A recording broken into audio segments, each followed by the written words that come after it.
नमस्कार दोस्तों, स्वागत है आप सभी का आपके अपने YouTube channel Shri Guru Nanak classes में। दोस्तों, इस वीडियो में मैं आपके लिए लेकर आया हूं बहुत ही महत्वपूर्ण प्रश्न जो कि सीटी एग्जाम 2022-23 के लिए बहुत इम्पोर्टेंट है। एक ऐसा टॉपिक जिसको आपको याद ही करना होगा और उसके अपन क्वेश्चनों को अगर पढ़ेंगे और क्वेश्चनों के आंसर याद कर लेंगे तो हमारा प्रश्न सही होने की संभावना रहेगी। तो मैं आपके लिए ऐसे ही कुछ महत्वपूर्ण प्रश्न लेकर आया हूं और वो टॉपिक है अंतरिक्ष एवं सूचना प्रौद्योगिकी। तो दोस्तों, मैं जिन प्रश्नों को जिस तरीके से आपको याद करवा रहा हूं, आप उस तरीके से उन क्वेश्चनों का आंसर याद कर लेना। मैं आपसे वादा करता हूं कि आपका अंतरिक्ष एवं सूचना प्रौद्योगिकी से संबंधित कोई भी प्रश्न गलत नहीं होगा। ठीक है, जहां तक मेरी कोशिश है। तो स्टार्ट करते हैं अपन सबसे पहले क्वेश्चन को। पहला क्वेश्चन है, वैज्ञानिक तथा औद्योगिक अनुसंधान परिषद का अध्यक्ष होता है। देखिए, यहाँ पे प्रश्न से ही हम क्या है एक और प्रश्न बना लेते हैं। जैसे कि आपसे पूछ ले कि CSIR की फुल फॉर्म क्या होती है। आपसे अगर CSIR की फुल फॉर्म पूछ ले तो आप CSIR की फुल फॉर्म बताएंगे, वैज्ञानिक तथा औद्योगिक अनुसंधान परिषद। और आपसे अध्यक्ष पूछा गया है तो इसका अध्यक्ष कौन होता है। पहला ऑप्शन है उपराष्ट्रपति, दूसरा प्रधानमंत्री, तीसरा इसरो प्रमुख और चौथा है इनमें से कोई नहीं। तो दोस्तों, इसका जो सही आंसर है वो है प्रधानमंत्री, क्योंकि जो वैज्ञानिक जितने भी वैज्ञानिक होते हैं और जो अनुसंधान परिषद होते हैं उन सभी का जो अध्यक्ष होता है वो प्रधानमंत्री होता है, क्योंकि ये सारे काम प्रधानमंत्री की देखरेख में होता है, यानी उनका अध्यक्ष प्रधानमंत्री होता है। तो इसका सही आंसर है बी ऑप्शन। कौन सा? बी ऑप्शन इसका सही आंसर है, प्रधानमंत्री। चलते हैं दूसरे क्वेश्चन की ओर। बहुत ही इंपॉर्टेंट प्रश्न है, ध्यान रखना इसको, आप बहुत इंपॉर्टेंट प्रश्न मान लो। इसरो के वर्तमान अध्यक्ष कौन है? अगर आपसे इसरो का वर्तमान अध्यक्ष पूछे तो वर्तमान अध्यक्ष कौन होगा? इसका जो वर्तमान अध्यक्ष है वो है doctor AK Anil Kumar. Doctor AK Anil Kumar. आपको पूरा नाम याद रखना है क्योंकि किस तरीके का भी प्रश्न आ सकता है। तो इसरो का वर्तमान अध्यक्ष डॉक्टर AK अनिल कुमार है। इसका भी सही आंसर बी ऑप्शन होगा, तो आपको याद रहेगा। और आपसे अगर इसरो की फुल फॉर्म पूछ ली जाए तो इसरो की फुल फॉर्म क्या बताओगे? इसरो की फुल फॉर्म होगी भारतीय अंतरिक्ष अनुसंधान संगठन। इसरो की फुल फॉर्म क्या होगी? भारतीय अंतरिक्ष अनुसंधान संगठन। चलते हैं तीसरे क्वेश्चन की ओर। भारतीय अंतरिक्ष कार्यक्रम के जनक के रूप में जाने जाते हैं। जनक के रूप में कौन जाना जाता है? ध्यान रखना, जनक। अंतरिक्ष कार्यक्रम का जनक कौन है? डॉक्टर होमी जहांगीर बाबा, डॉक्टर विक्रम साराभाई को, या CV रमन को, या फिर इनमें से कोई नहीं। तो भारतीय अंतरिक्ष कार्यक्रम का जो जनक है दोस्तों वो है डॉक्टर विक्रम साराभाई। कौन है? डॉक्टर विक्रम साराभाई, क्योंकि डॉक्टर विक्रम साराभाई ने बहुत सारे भारत के अंदर अंतरिक्ष से संबंधित काम किए थे, इसलिए इनको इनका जनक माना जाता है। तो सही आंसर होगा डॉक्टर विक्रम साराभाई। ओके, चलते हैं नेक्स्ट क्वेश्चन की ओर। भू स्थिर या तुल्यकालिक उपग्रह के घूर्णन का आवर्तकाल।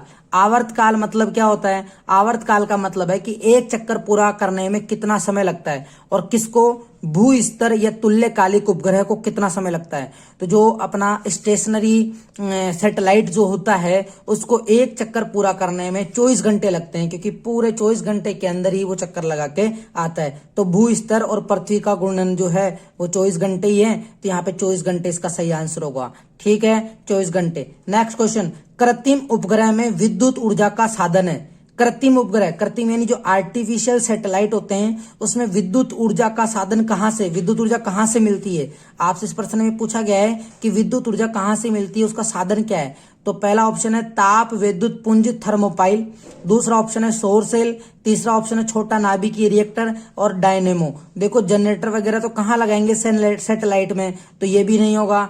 ताप विद्युत पुंज थर्मोपाइल ये भी नहीं होगा। छोटा नाभिक रिएक्टर ये भी नहीं होगा। सही आंसर जो होगा सौर सेल होगा, क्योंकि सौर सेल लेके जाते हैं, क्योंकि उपग्रह सूर्य से आने वाली ऊष्मा को लेकर ही अपना विद्युत ऊर्जा का उपयोग करता है। तो इसका सही आंसर होगा सौर सेल। क्या सही आंसर होगा? सौर सेल। नेक्स्ट क्वेश्चन है, लो अर्थ ऑर्बिट। लो अर्थ ऑर्बिट उपग्रह पृथ्वी से कितनी ऊंचाई तक पृथ्वी का चक्कर लगाते हैं? लो अर्थ ऑर्बिट यानी जो निम्न भूस्तरीय उपग्रह जो होते हैं वो ज्यादा से ज्यादा कितनी ऊंचाई पर पृथ्वी का चक्कर लगाते हैं? तो वो लगभग 1600 किलोमीटर की ऊंचाई पर, कितनी? 1600 किलोमीटर की ऊंचाई तक ही चक्कर लगाते हैं। तो आप ध्यान रखना, लो अर्थ ऑर्बिट, कौन सा? लो अर्थ ऑर्बिट कितनी ऊंचाई तक? 1600 किलोमीटर तक। कितनी ऊंचाई तक? 1600 किलोमीटर तक। Next question, very important question है ये मान लीजिए, ये जो क्वेश्चन है ये एक तरीके से जनरल नॉलेज का भी हो जाता है, करंट का भी हो जाता है और इससे संबंधित भी है। देखिए, अंतरिक्ष में जाने वाली भारतीय मूल की प्रथम महिला थी। भारतीय मूल की महिला पूछा है तो दोस्तों इसका जवाब तो आप सभी को आता ही होगा। इसका सही आंसर है कल्पना चावला। जो कल्पना चावला वापस आके एक चली गई थी, लेकिन वापस आते समय उसकी मृत्यु हो गई। तो कल्पना चावला इसका सही आंसर होगा, कल्पना चावला। चलते हैं नेक्स्ट क्वेश्चन की ओर। दुनिया में सबसे ऊंचाई पर स्थित दूरबीन वेधशाला कौन सी? ध्यान रखना, दूरबीन वेधशाला पूछा है आपसे। और दुनिया में सबसे ऊंचे पर हमारे भारत का ही नाम है, देख लो, और किसी देश का नाम नहीं, हमारे भारत का ही नाम है। तो दूरबीन वेधशाला जो होगी भारत का ही पूछेंगे, तो दूरबीन वेधशाला भारत में है, सबसे भारत में। ठीक है, इसके अलावा अपन ले लेते हैं नेक्स्ट क्वेश्चन, इसको तो रहने देते हैं, ये देते हैं। GSLV 08 के जरिए GSAT 6 से सैटेलाइट को लॉन्च किया गया। देखो इसमें तारीख याद करनी पड़ेगी क्योंकि ये सैटेलाइटों का नाम होता है। GSLV 08 के जरिए GSAT 6A सैटेलाइट को लॉन्च किया गया। और वो कब किया गया? उसको 2018 में किया गया था। कब किया गया था? 2018 में किया गया था। और 2018 और वो मार्च का महीना था और 29 तारीख थी। तो 29 मार्च 2018 को GSLV 08 के जरिए GSAT 6A सैटेलाइट को लॉन्च किया गया। इसका सही आंसर होगा बी, 29 मार्च 2018। तो आपको समझ में आ रहा होगा। अगर ये वीडियो अच्छा लग रहा है तो उसको लाइक कर दो। नेक्स्ट क्वेश्चन, अपने पहले ही प्रयास में, ध्यान रखना, अपने पहले ही प्रयास में मंगल ग्रह, देखो यहां से एक और आपको एक आंसर और बता देता हूं। मंगल ग्रह लाल ग्रह के नाम से जाना जाता है। मंगल ग्रह कौन से ग्रह के नाम से जाना जाता है? लाल ग्रह के नाम से जाना जाता है, जिसको अपन मार्स ग्रह भी कहते हैं। तो पहले ही प्रयास में मंगल ग्रह पर पहुंचने वाला अंतरिक्ष शक्ति संपन्न राष्ट्र है। सबसे पहले कौन पहुंचा था? इसका भी सही जवाब है भारत, क्योंकि हम भारत में ही रहते हैं और हमारे भारत से संबंधित क्वेश्चन है। इसका सही आंसर होगा भारत, क्योंकि भारत ही सबसे पहले मंगल ग्रह को अंतरिक्ष में पहुंचाने में शक्ति संपन्न हुआ था। नेक्स्ट क्वेश्चन, कृत्रिम उपग्रह प्रक्षेपण करने वाला, कृत्रिम यानी जो आर्टिफिशियल सैटेलाइटों का लॉन्च करने वाला जो प्रथम देश है वो भी कौन है? लेकिन हाँ ध्यान रखना, आर्टिफिशियल जितने भी सैटेलाइट होते हैं उनका प्रक्षेपण करने वाला जो प्रथम देश था वो था रूस। ध्यान रखना, रूस। कौन था? रूस। वेरी इंपॉर्टेंट क्वेश्चन, कौन था? रूस। कौन था? रूस। ठीक है, नेक्स्ट क्वेश्चन है, भारतीय उपग्रह GSAT 7 किस कार्य के लिए बनाया गया है? भारतीय उपग्रह GSAT 7, देखो GSAT 7 और हमने इससे पहले GSLV 08 के जरिए GSAT 6 से सैटेलाइट को लॉन्च किया था 29 मार्च 2018 को। हमसे पूछा कि GSAT 7 किस कार्य के लिए बनाया गया? तो देखो इसका सही काम जो है GSAT 7 का, वो चंद्रमा की जानकारी हेतु है। चंद्रमा की जानकारी को प्राप्त करने के लिए भारतीय